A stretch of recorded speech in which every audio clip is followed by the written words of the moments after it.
The Five Orange Pips. First, the story of Uncle Alice. In September 1887, my wife was visiting some of her family, so I was staying with my old friend Sherlock Holmes in the Baker Street. It was a windy, stormy evening, and the rain was falling heavily outside. Suddenly there was a knock at the door. I looked at my friend in surprise. "Who can this be?" I asked.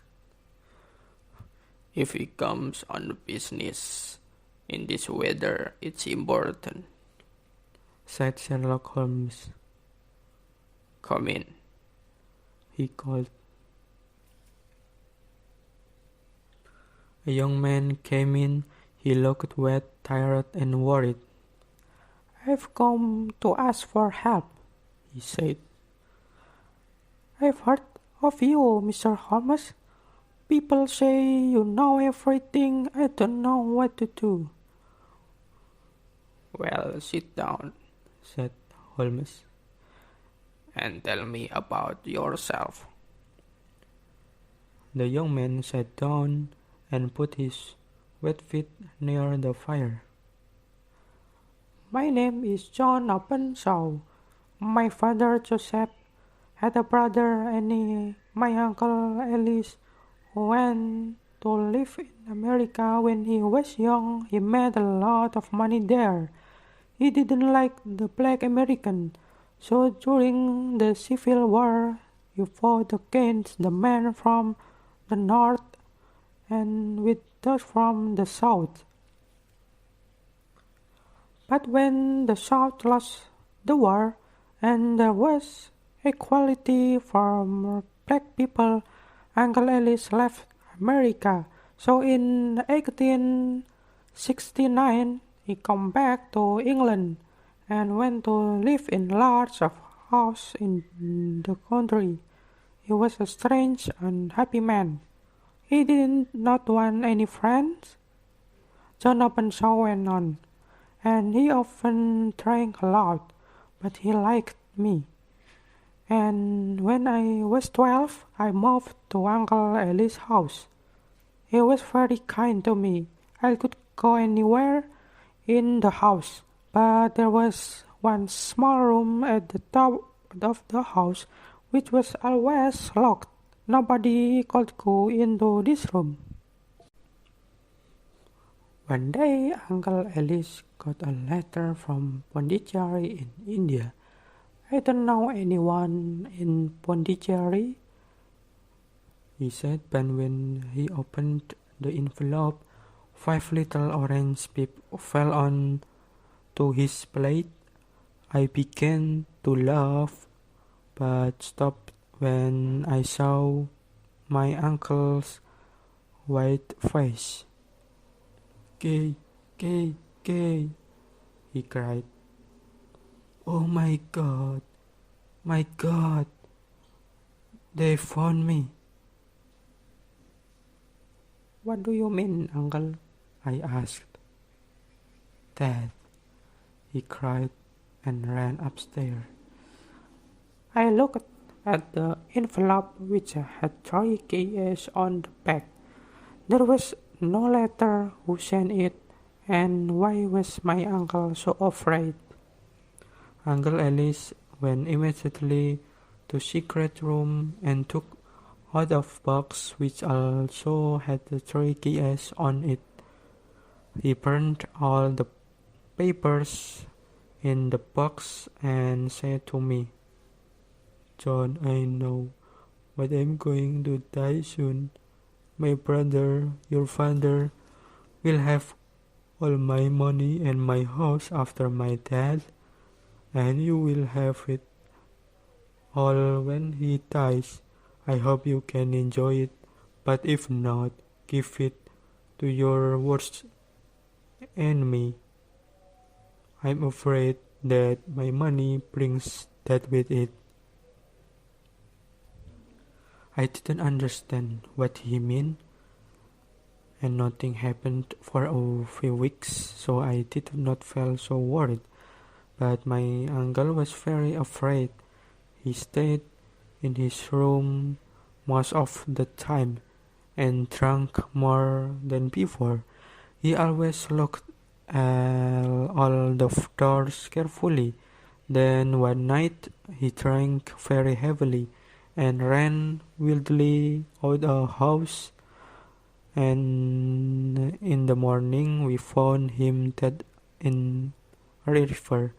The police said he killed himself, but I knew he was afraid to die, so I didn't think that was true. Holmes stopped the young man for a minute. Tell me, he said, when did your uncle get the letter from India? And when did he die? The letter arrived on 10 March 1883, and he died 7 weeks later, answered John Openshaw. Thank you. Please go on, sighed Holmes.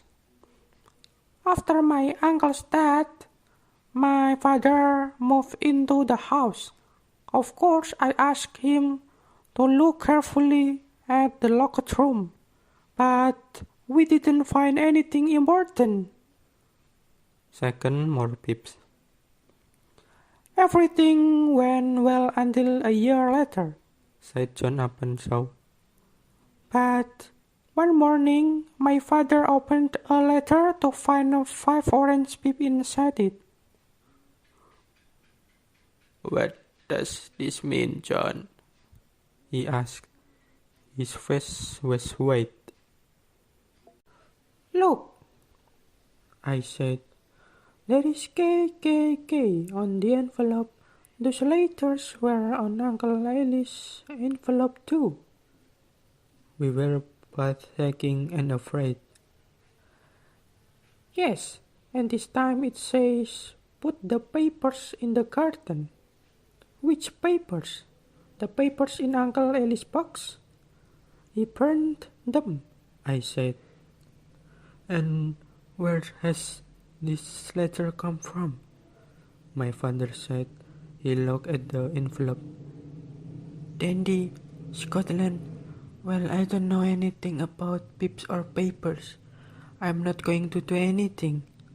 My father, you must tell the police, I said. I remembered my uncle's letter from India, and I was very worried. No, they will laugh at me. Let's just forget about it, he replied. 3 days later, my poor father went to visit an old friend who lived some miles away, but he never came back. The police said that he was walking home in the dark when he fell down a hill. He was badly hurt, and he died soon after. They decided it was an accident, but I didn't agree. I thought it was murder, and I could not forget the 5 orange pips and the strange letters to my uncle and my father.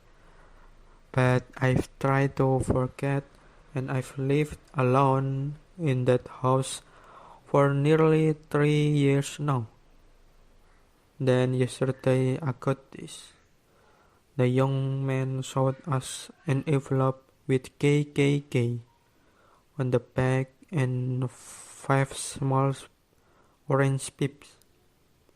You see, he said, it's come from East London, and it says put the papers in the garden. Those are the words that were in the letter to my father. So, what did you do next? Asked Holmes. Nothing, answered Openshaw. He put his head in his hands. I don't know what to do. I'm afraid. Nothing, cried Holmes. Young man, you must do something fast. You were in danger. Well, I've talked to the police, said Openshaw unhappily, but they laughed at me. They think that there is nothing to worry about. How stupid they are, cried Holmes. And why didn't you come to me immediately? Your enemies have had almost 2 days to make a plan. Haven't you found anything which will help us? Well, I found this in locked room, said John Openshaw. He showed us a small half-burned piece of paper. It was with my uncle's papers. It's his writing. Look, it says March 7, 1869. Send the pips to 3 people, Brown, Robinson, and Williams. March 9, Brown left. March 10, William left. March 12, visited Robinson and finished business with him. Thank you, Said Sherlock Holmes. and now you must hurry home. Put this paper into your uncle box.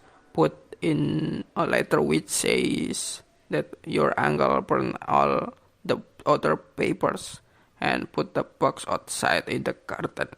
I hope your enemies will be happy with that, and then you won't be in danger anymore. How are you going home? By train from Waterloo Station, replied Openshaw. There'll be a lot of people in the street, so I think that you will be alright, but be careful. Thank you, Mr. Holmes, said Openshaw. I will do everything you say. He went out into the dark night, the wind and the rain. Third K. Sherlock Holmes sat silently and watched the fire. Then he said to me, John Openshaw is in real danger. Why did this Uncle Ellis have to leave America? Because he had enemies, and he come back to England as he was afraid. That's why he lived a lonely life and locked all his doors so carefully. Now, where did those letters come from? Did you see? The first from Pondicherry in India, the second from Dundee in Scotland, and the third from East London, I answered. Does that tell you anything? Asked Holmes. They are all seaports. The writer was on a ship when he wrote the letters. I replied. I was pleased with my answer. Very good, Watson, said Holmes. Somebody sent some pips from India and arrived 7 weeks later to kill Uncle Ellis. Then he sent some pips from Scotland and arrived 3 days later to kill John's father. Do you see why I'm worried now? He has sent pips to John from London. John's enemy is in London already. Good God, Holmes, I cried. Who is this man? More than one man, I think. They belong to the Ku Klux Klan that I explained to the KKK. Haven't you ever heard of it? It's a very secret group of Americans from the South. They wanted to stop equality for black people and to kill anyone who didn't agree with them. The police couldn't stop them, but in 1869, Uncle Ellis, who belonged to the secret, suddenly left America with all their papers, and so the group could not go on. Of course, the group wanted to get the papers back. You remember the half-burned paper? That was Uncle Ali's American diary. While he was working for the KKK, he sent the pips to frighten those three men to leave the country, but one didn't, so the KKK finished the business with him or killed him. The KKK always work like that. Well, I hope they won't kill young Openshaw, I said. Fourth, the last death. But they did. The next morning, we read in the newspaper that John Openshaw was dead. A policeman found him in the river near Waterloo Station. The police said it was an accident, but Holmes was very angry about it. He came to me for help and those men murdered him. I'm going to find them, if it's the last thing I do, he said to me, and he hurried out of the house. In evening, when he came back to Baker Street, he was tired but pleased. Watson, he said, I know the name of Openshaw's enemy, and I know I'm going to send them a surprise. This will frighten them. He took 5 pips from an orange and put them in an envelope. On it he wrote SH for JC. I'm sending the pips not from the KKK but for me, Sherlock Holmes, to Captain James Calhoun. His ship is called the Star.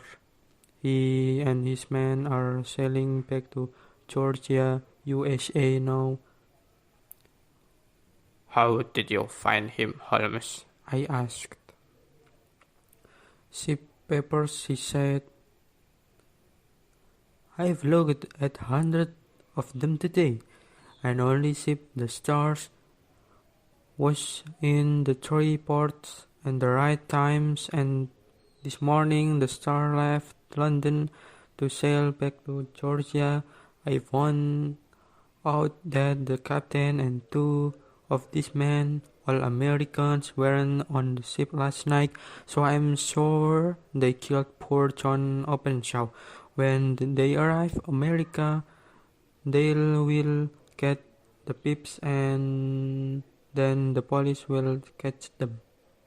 Sherlock Holmes is very clever detective, but he can do nothing about the weather. The way winter storms at sea that year were worse than ever, and so the Stars never arrived in Georgia, and nobody saw the captain or his men again. The murder of John Openshaw did not get the pips, but in the end that came to them.